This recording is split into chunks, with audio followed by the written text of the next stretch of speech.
Hello students, alternating current chapter से आज हम लोग डिस्कस करेंगे AC circuit with resistance and inductance in series. जैसा कि हम इस सर्किट डायग्राम में देख पा रहे हैं, there is a AC source that is E naught sine omega T, और इसी सर्किट में एक रेजिस्टेंस है और एक इंडक्टेंस है और ये सभी आपस में सीरीज में हैं। चलिए, जैसा कि हमें मालूम है, हमने आपको पिछले 2-3 क्लासेस से ही आपको बतलाया है कि हम क्या कर रहे हैं, हमारा जो टॉपिक रन कर रहा है इस टॉपिक में हमें क्या करना पड़ता है। तो सबसे पहले हमें इसके ईएमएफ को फाइंड करना पड़ता है और फिर इसके बाद करंट को फाइंड करना पड़ता है, फिर इनका कॉरस्पॉन्डिंग फेजर डायग्राम हमें ड्रॉ करना पड़ता है। ऐसा अभी तक हम लोगों ने किया, जहाँ पर हम लोगों ने देखा RC circuit, resistance, single resistance वाले सर्किट को देखा, सिंगल इंडक्टेंस वाले सर्किट को देखा, सिंगल कैपेसिटेंस वाले सर्किट को देखा और उनका कॉरस्पॉन्डिंग फेजर डायग्राम को भी हम लोगों ने देख लिया ये कैसे बनते हैं। लेकिन इस बार क्या है कि आप देख पा रहे हैं कि एक ही सर्किट में दो डिवाइस हैं, एक रेजिस्टेंस लगा हुआ है और एक इंडक्टर लगा हुआ है। तो इस बार क्या होगा कि दोनों का इम्पैक्ट होगा, रेजिस्टर्स का भी इसका भी, और जो फेजर डायग्राम होगा इन दोनों के अकॉर्डिंग होगा। तो हम लोग समझेंगे बहुत आसानी तरीके से। इसलिए ऑलरेडी हम लोगों ने एक बार सिंगल रेजिस्टेंस वाले सर्किट पर, सिंगल इंडक्टर के वाले सर्किट पर ऐसा हम लोगों ने स्टडी कर लिया, जो हमें अभी हेल्प करने वाला है। तो आपको जैसा कि मैं सबसे पहले समझा दूं कि जो ईएमएफ है सोर्स का, वह है ई नॉट साइन ओमेगा टी, जैसा हम देख पा रहे हैं। अब क्या है कि जैसा हमें मालूम है, इससे होकर के दो डिवाइसेस लगे हैं, एक रेजिस्टेंस यहाँ लगा हुआ है और एक इंडक्टर लगा हुआ है। ये जो पोटेंशियल है, ये E naught sine omega T जिसे आप कह रहे हैं ईएमएफ, यह क्या होगा, this is equal to sum of this and sum of this potential difference. Potential difference across resistance R plus potential difference across L is equal to the net potential difference of the circuit that is E naught sine omega T. ये तो हम समझते हैं। अब देखिए, हम पहले समझते हैं कि रेजिस्टेंस के अक्रॉस में क्या होगा। तो सबसे पहले हम कंसिडर कर लेते हैं कि इस सर्किट में एक करंट का फ्लो है and that current is capital I.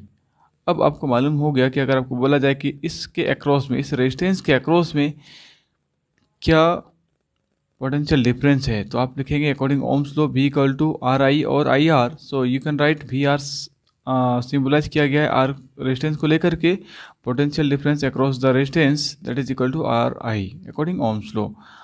Second वाले पर आइए, दैट इज इंडक्टर। इंडक्टर के अक्रॉस भी पोटेंशियल डिफरेंस अपना है and this is symbolised by V L.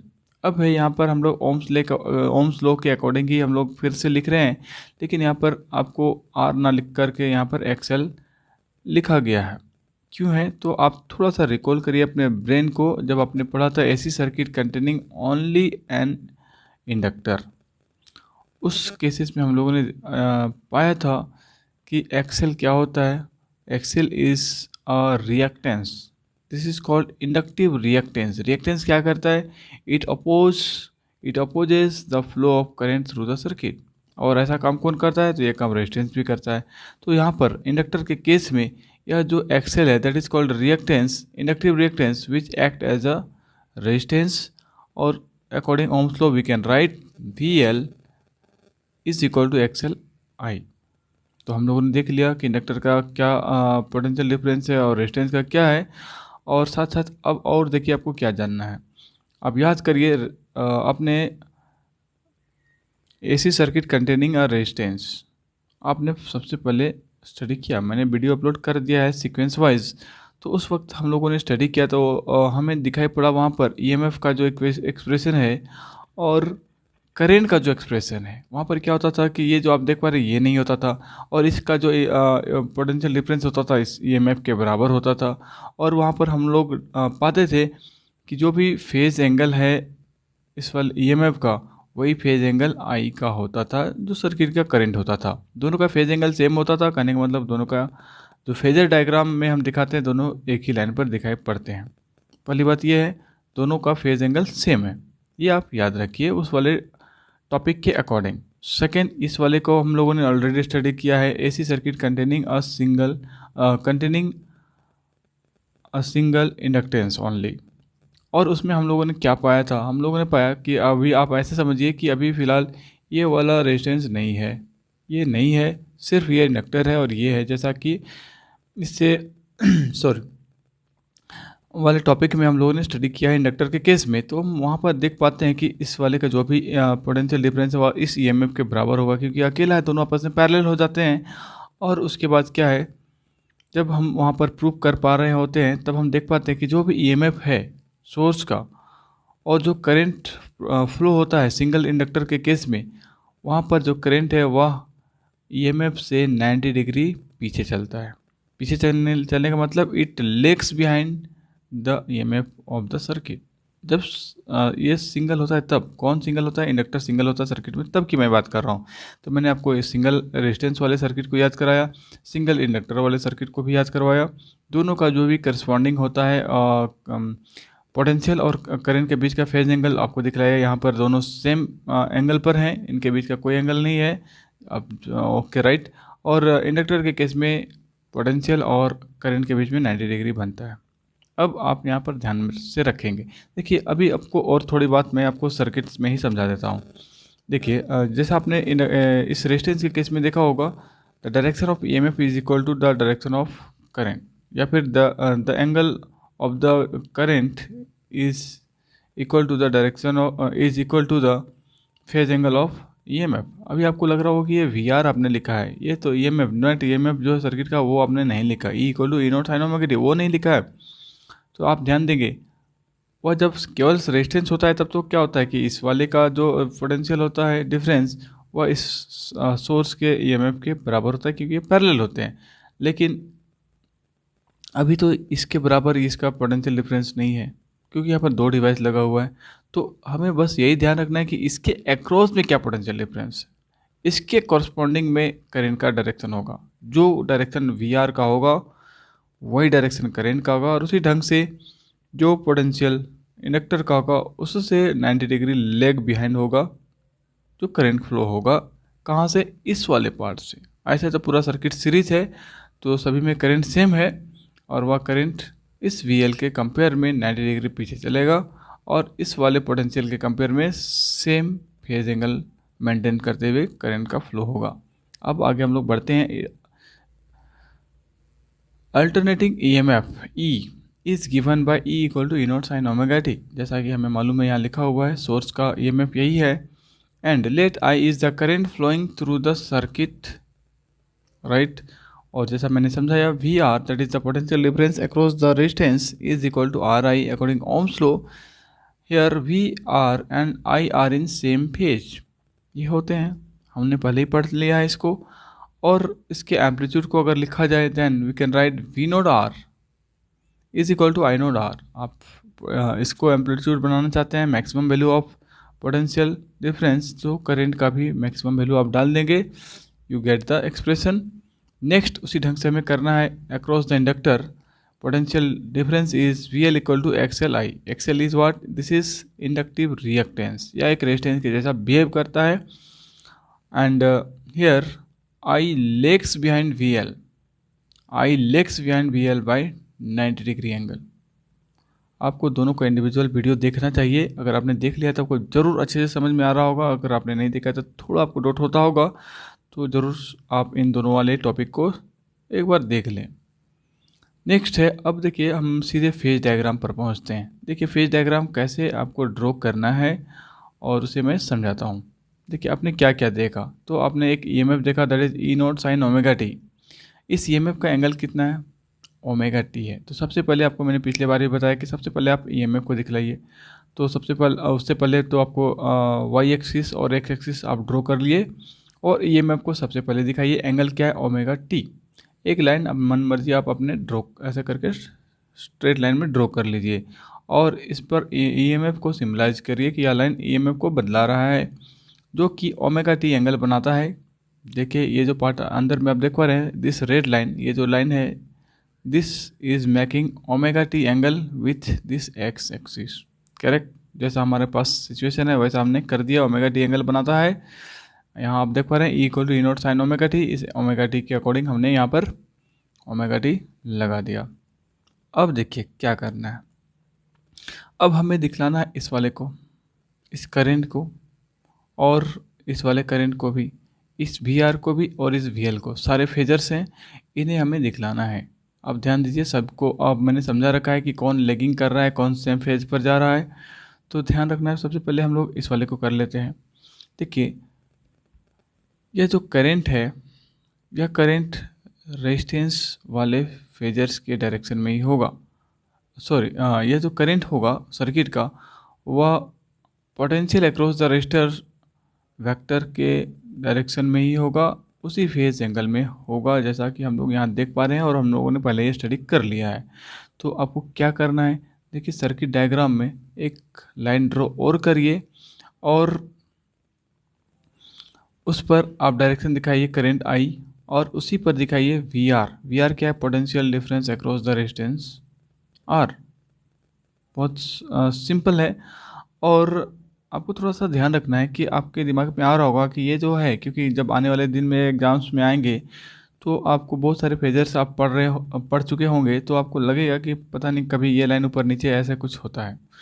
तो आपको कैसे लगा कि ये वाला लाइन इस EMF के नीचे होगा या ऊपर होगा, कैसे होगा? तो हमने यहाँ पर डाला है, यहाँ पर इसलिए डाला है, तो आप थोड़ा सा ध्यान रखिए कि जैसा पिछले वाले टॉपिक में मैंने समझाया था कि देखिए यहाँ पर जब भी इंडक्टर लगा होता है, इंडक्टर क्या करता है, बैकअप EMF प्रोड्यूस करता है, जिसके वजह से करंट का फेज एंगल थोड़ा सा लेग करता है, वो थोड़ा पीछे जाता है। तो आपका ये क्लू काम आएगा, ये ट्रिक काम आएगा कि EMF के पीछे ही उसका जो फेज एंगल होगा, EMF से पीछे चलेगा किसका, करंट का, और करंट का जो डायरेक्शन होगा वही डायरेक्शन इस फेजर का होगा, दैट इज़ VR। आगे हम लोग बढ़ते हैं।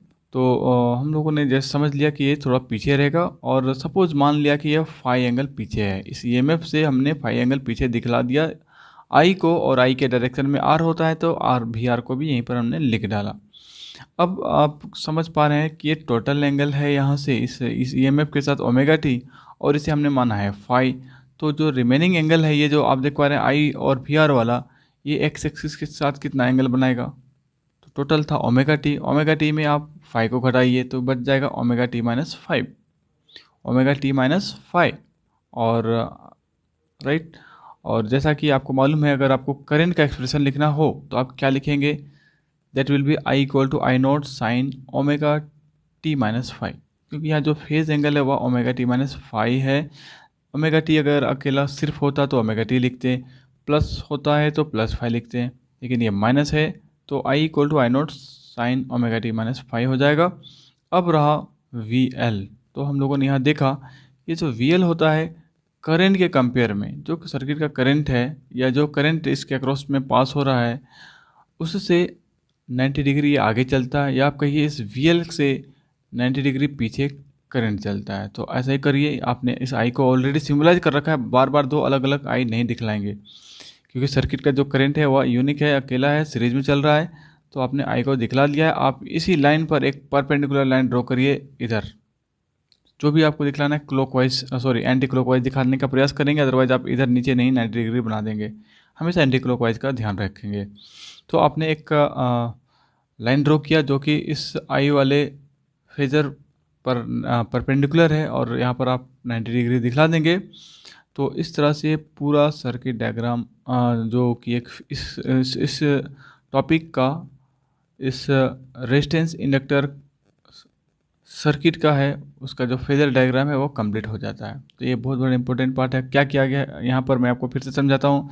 आप EMF को दिखलाइए जिसका एंगल ओमेगा टी होगा, इंडक्टर लगा हुआ है, तो आपको याद रखना है कि जो करंट होता है वो हमेशा लेगिंग होता है, तो EMF से तो लेग होगा, क्योंकि बैकअप EMF मिलता है, करंट थोड़ा पीछे जाएगा ही। ओके, तो आप इस I को इससे थोड़ा सा पीछे दिखाइए। हम लोग आगे कैसे दिखाते हैं, एंटी क्लॉकवाइज में ऐसे बढ़ाते हैं, पीछे दिखाना है मतलब उसके अपोजिट डायरेक्शन में। तो हम लोगों ने नीचे दिखाया इसको, और मान लिया कि सपोज ये फाई एंगल पीछे है, यहाँ पर हम 90 नहीं कर सकते। ऐसा नहीं कि 90 वाला केस कब होता है, 90 वाला केस होता है इंडक्टर के केस में, और राइट, ठीक है। चलिए अभी उस पर हम लोग नहीं जाते हैं, हम बात कर रहे थे कि इसी को हम लोग थोड़ा सा पीछे दिखाएंगे, क्योंकि इंडक्टर करंट के फेज एंगल को थोड़ा सा रिड्यूस कर देता है, पीछे पहुंचा देता है बैकअप EMF लगने की वजह से। अब उसके अकॉर्डिंग आपने एक एंगल 5 बना दिया अपने मन से, आप मान लीजिए, और जो रिमेनिंग एंगल होगा करेंट जो कि एक्स एक्सिस के साथ बनेगा वह हो जाएगा ओमेगा टी माइनस फाइव। और जैसा कि आप जानते हैं करेंट और पोटेंशियल अक्रॉस इंडक्टर वह 90 डिग्री होता है, और यह इसका जो कॉरस्पॉन्डिंग पोटेंशियल होता है इस करंट से 90 डिग्री आगे होता है। तो आप 90 डिग्री आगे प्लस करके दिखा रहे हैं आप इस VL को। ओके राइट, चलिए आगे अब हम लोग बढ़ते हैं। Now by parallelogram law of vector addition. Parallelogram law of vector addition कहाँ से हम लोग लेकर चल रहे हैं ये सब, तो आप इस वाले पार्ट में आइए, इस फेजर को ध्यान से देखेंगे तो आप देख पा रहे हैं there is a parallelogram, this is a parallelogram. एक एंड पर आप देख पा रहे हैं आई और VR, आप VR को बात करिए, और दूसरी तरफ का जो फेजर है दैट इज VL। ये दोनों क्या है, पैरेललोग्राम के दो साइड्स है, इनका जो रिजल्टेंट होगा that will be along its diagonal according to the parallelogram law of vector addition. तो ऐसा दिखाई भी पड़ रहा है, सब कुछ सही चल रहा है। So according this law we can write EMF that is equal to VR plus VL। अब इसके मैग्नीट्यूड को लिखना है। आपको याद आ रहा होगा वेक्टर आपने क्लास 11th में पढ़ा था, कैसे इस फॉर्मूले को हम लोग ड्राइव करते हैं। So this will B, formula याद करिए कैसे होता था, A² plus B² plus 2AB cos theta. और यहाँ पर जो एंगल है वह तो 90 डिग्री है। कौन सा एंगल, तो इनके बीच का एंगल कौन सा, VL और VR के बीच का जो एंगल है वो 90 degree and cos 90 degree that is equal to 0। तो जो cos 2AB cos थीटा वाला पार्ट है वो 0 होगा, क्योंकि थीटा 90 डिग्री है, इन दोनों के बीच का एंगल 90 डिग्री है। आपका फॉर्मूला बस इतना ही रह जाएगा, एक तरफ V0R², दूसरे तरफ V0L²। इसके एम्पलीट्यूड के टर्म पर हम लोग यहाँ लिख रहे हैं सभी को, और अब V0 का कॉरस्पॉन्डिंग वैल्यू लिखिए I0R² और V0L का I0XL होल स्क्वायर। छोटा सा आप काम आगे रख गया हमारे पास, I0² को आप कॉमन बाहर निकालिए, R² प्लस XL² ब्रैकेट में रहेंगे। और जैसा कि हम देख पा रहे हैं this I0 is equal to EMF E0 divided by root over R² plus XL²। अब आपको समझ में आ रहा होगा कि अकॉर्डिंग ओम्स लॉ जब आप देख पा रहे हैं यहाँ पर करंट है या EMF है, तो नीचे क्या होना चाहिए, नीचे होना चाहिए रेजिस्टेंस। और रेजिस्टेंस नहीं है तो इसका मतलब फिलहाल तो रेजिस्टेंस डायरेक्टली नहीं दिखाई पड़ रहा, रेजिस्टेंस तो ये है। टोटल क्या है, तो टोटल रेजिस्टेंस के जैसा ही है। और यह जो भी न्यूमेरिकल एक्सप्रेशन आपको दिखाई पड़ रहा है यह करंट के फ्लो को अपोज करता है, बोथ आर रेस्पॉन्सिबल। जैसा आप देख पाते हैं ये जो आपको क्या होता है बैकअप EMF प्रोवाइड करता है, ऑपोजिट डायरेक्शन में EMF बनाता है, तो ये भी करंट के फ्लो को अपोज करता है, ये भी अपोज करता ही है, और दोनों का इफेक्ट मिल करके होता है। तो दोनों की वजह से अपोजिशन मिलता है करंट को, तो हम कहेंगे this is a opposition of the flow of current through the R and that is the resistance and inductance circuit. और इसे एक नया नाम दिया जाता है and it is called impedance. Impedance याद रखेंगे, this R² plus XL² root over this is called impedance. Unit क्या होगा, ऐसा unit of impedance will be ohm. जैसा रेजिस्टेंस का होता है वैसा इसका भी यूनिट ओम ही होगा। और इसे हम एक नया नाम दे सकते हैं, suppose this is Z denoted by Z, so Z is equal to root over R² plus XL²। and as we know that XL which is what, XL क्या है यहाँ पर, दिस इज इंडक्टिव रिएक्टेंस, और इसका value होता है ωL² लगा हुआ है तो स्क्वायर लगा दीजिए। और उसके बाद 10φ, ये 10φ क्या है, तो देखिए ये सब प्रॉब्लम में काम आते हैं आपको, जब आप न्यूमेरिकल सॉल्व करेंगे तो दिखाई पड़ेंगे, तो समझना जरूरी है। और हमारा एंड होने वाला है, मैं आपको दिखलाता हूँ कि ये 10φ equal to V0L and V0R कहाँ से आया। तो डायग्राम पर जाना होगा, आप यहाँ पर देखिए इस वाले में दिस इज 10φ, इस ट्राइंगल को आप वॉच करिए, 10φ that is equal to this by this. ये क्या है, तो इसके पैरेलल में आप देख पा रहे हैं VL है, और so we can right V0L इसके एम्पलीट्यूड के रेस्पेक्ट में और divided by this, and this is what, this is V0R according it's amplitude. तो यहाँ से हम लोगों ने यूज़ किया है 10φ का value. So 10φ that is equal to VL by VR, और जैसा कि हमें मालूम है दिस इज I0XL, स्टार्टिंग से हम बात कर रहे हैं, एंड दिस इज I0R। सभी जगह हम लोगों ने ऐसा यूज किया है, this I0 is cancel and it remains XL by R, and this XL is equal to omega L. इन सारे वैल्यूज़ को आपको एकदम फ्रिक्वेंटली दिमाग में लाना है, प्रैक्टिस करना है, और आपको समझने में कोई दिक्कत नहीं होगा। तो जैसा कि आपको क्वेश्चन में दिखाई पड़ रहा है, कई बार आपको ये सारे 5 एंगल्स गिवन रहेंगे, ओमेगा गिवन रहेगा, एल वगैरह कुछ एक अननोन रहेंगे, ऐसे करके क्वेश्चन बनते हैं जो आपको फाइंड करना होगा। और ओमेगा को हम लोग 2π/t लिख पाते हैं, ऐसा हम जानते हैं, या फिर और फिर ओमेगा को ही 2π इंटू फ्रीक्वेंसी भी लिख पाते हैं, ऐसा हम लोग ऑलरेडी समझ चुके हैं। अंत पे फेजर डायग्राम को देख करके आपको इसके करंट का एक्सप्रेशन को लिखना है। मैंने आपको बताया था एक बार, this will be I equal to I not sine omega T minus 5। देखिए I not sine omega t, आपको मालूम है जो करंट है वो तो साइनसोइडल होता है एसी के केस में, लेकिन -5 क्यों लगा? तो आप सीधे पहुंच जाइए इस फेजर डायग्राम में। आप देखिए जो एंगल आई है वह एक्स एक्सिस के साथ कितना बना रहा है, this is making omega T -5। So phase angle of current is I not sine omega T -5, phase angle omega T -5 है। तो चलिए आज का टॉपिक यहीं पर एंड होता है, और आप प्रैक्टिस करिए, लर्न करिए। चलिए, थैंक यू फॉर वॉचिंग।